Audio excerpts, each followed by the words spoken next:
Hi, this is Scott Garibay, and today we're going to talk about Dungeons & Dragons, and we're going to talk about the Ghost of Saltmarsh, and how the Ghost of Saltmarsh book has quickly become a favorite of mine within my Dungeons & Dragons 5th edition collection, and how I think the Ghost of Saltmarsh, at this point, we can just recognize it is the most important adventure that's been written for Dungeons & Dragons 5th edition, and that's important for a few different reasons.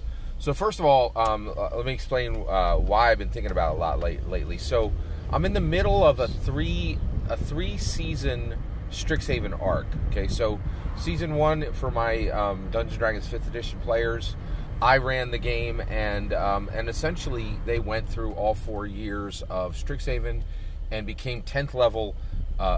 We got a 10th level Artificer, and we have a 10th level Bard. And then in addition to that, we also, there was another character who came in as a very powerful fighter, a 10th level fighter, who's allied with them, right? So they finished the Strixhaven journey, right, which is essentially D&D Hogwarts. So my player characters, 2 of the player characters, went through and finished their Strixhaven education, right, and are graduating Strixhaven as established Strixhaven pledge mages, right? Pledge mages, right? And so when they're done, there was, when you look at Strixhaven, if you understand it, there's a very natural progression, and we slid right into it when we started Strixhaven, where we're like, okay, once we start, I think in second or third session, everybody's like, this is going well. We're really excited about the education of these characters. When they're done, what are we going to do with them? And Strixhaven, for every Strixhaven graduate, you have this arc, right? And the arc is, you have a Strixhaven graduate, and then they go out and adventure, and then they can come back and be professors. And if you've never done this in a Dungeons & Dragons game, it's incredibly attractive, right? Because you're like, oh yeah, and it can take you all the way to level 20. My character, and so we just finished the adventure arc, and the adventure arc, so Strixhaven Education Season 1, Strixhaven graduates getting their adventure years on, right? Like they're, before they come back as professors, actually using what they learned, right? You can't teach people if you've never used what you've learned in IRL, right? So they're in actually the realms, in the D&D realms, not IRL. So they go out, and the place where they did their adventuring was in Saltmarsh, right? So they go to Keelland, which is actually a realm within Greyhawk. So Saltmarsh is the realm, right? So I ran all of the adventures in Saltmarsh, and it was incredibly good. My player characters came in. They had a big sea battle with a bunch of smugglers.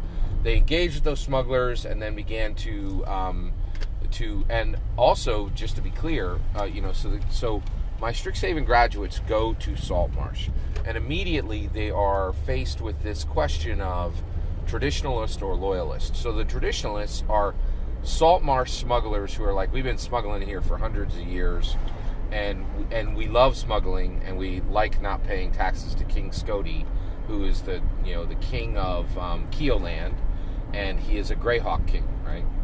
And then there are loyalists, who are these dwarven miners who were sent to Keelland to specifically make a way for money to be made directly within Saltmarsh, so that people can make money and be profitable in Saltmarsh, not attached to smuggling. So rather than try to defeat all the smugglers, which King Scody had done previously, he's like, I need to build an alternative, right? And so he sends these dwarven miners there to start mining and pulling gold out of the ground, and to make Saltmarsh a metropolis and make smuggling unnecessary. But the traditionalists are like, man, you can forget that noise. We've been here hundreds of years. We're smugglers. This is our culture, right? And this is extremely well crafted in Saltmarsh. And so my player characters drop in, and they have to choose between traditionalist or loyalist. And right from the beginning, one of the things that's really amazing about this book is I feel like this is every Dungeons & Dragons game should be this, is they are arriving they're seeing the pins that are set up, and they're saying, we're going to determine the winners, right? They're seeing the factions, and there's no evil faction. The smugglers are not the evil faction. The loyalists, the ones who are serving King Scody and trying to build Saltmarsh into a gleaming metropolis rather than a dark smuggler's headquarters, right? Both of them have, one of them is like, let's uphold tradition. The other one is like, let's build something new. There's no evil here. It's two factions, and this is what I loved about this book is the player characters are very clearly going to determine the winner, right? They're more than enough of a powerful force that when they drop onto a side, that side's going to win, right? And I genuinely did not know, which my players would choose. They chose the traditionalists and they became smugglers. They helped the smugglers in an initial adventure. They worked with the smugglers and did a few smuggling, adventures with them. And then at that point, they actually got their own ship, right? And then there was, a few more adventures with them having their own ship.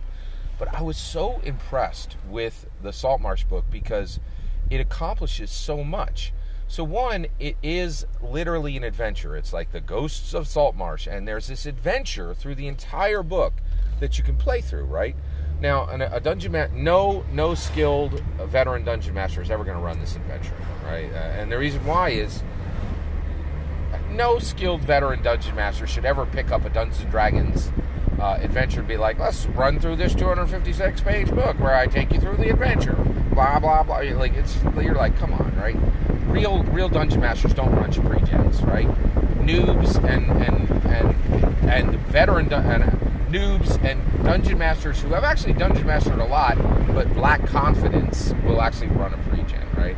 No real dungeon master, in 5th edition is going to be like, well, every real dungeon master is like, well, of course I could be whatever pre-gen, WotC coughed up. Yeah, I can definitely, I know my players. I have great ideas in my head. I don't need a 256-page book to run. I'll tell you, one of the weirdest things I think is happening on YouTube is Sly Flourish running these adventures. It takes him forever, and I think it's such a waste, right? Like, so I actually took the world, and it was incredibly useful. The Ghost of Saltmarsh book was fantastic. I ran multiple adventures with him, and I didn't run any of the material. I didn't run any of the events that they said, like, put this event here, and put this event here, and put this event here. But I used every building they statted. I used every NPC they talked about. I used every template in that book. I used every monster in that book. And it was brilliant and beautiful and wonderful. So it does serve as an adventure for a noob or a noob DM or a DM that lacks confidence, right? And still running pre-gens, 3, 4, 5 years into their career, which to me is unthinkable, right? And kind of shameful. But for noobs, it is helpful, right? And it functions as that. But what's really interesting is I get what Wizards of the Coast is doing now. They're actually saying, hey, we're going to structure these adventures, and it's really a setting book. We're just calling it an adventure, right? And the reason why is the setting books are so specific.